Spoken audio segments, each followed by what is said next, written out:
ایک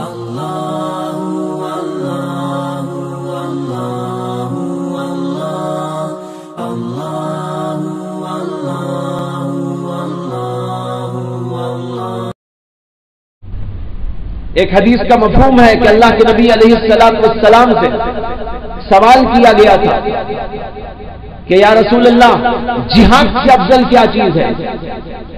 اللہ کے نبی صلی اللہ علیہ وسلم فرمایا جہاد سے افضل اللہ کا ذکر ہے۔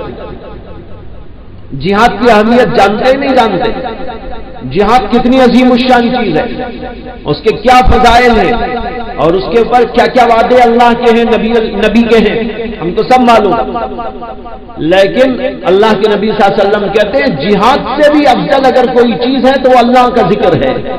علماء اس کی تشریح میں لکھتے ہیں، حضرت شیخ الحدیث مولانا زکریا صاحب کانلوی رحمۃ اللہ علیہ فرماتے ہیں اس کی وجہ یہ ہے کہ جہاد ایک وقتی عبادت ہے اور ذکر ہمہ وقتی عبادت ہے۔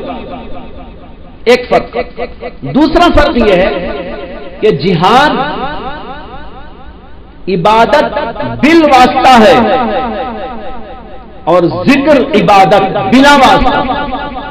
بالواسطے کا کیا مطلب؟ یعنی جہاد کرنا خود عبادت نہیں ہے بلکہ عبادت کو دنیا میں جاری کرنے، ایمان کو باقی رکھنے، مسلمانوں کا تحفظ کرنے، ایمان کی اشاعت کرنے، ایمان کی حفاظت کرنے، اس کے لیے ہے، ورنہ تو بذات جہاد کرنا تو کوئی فضیلت کی بات نہیں ہے۔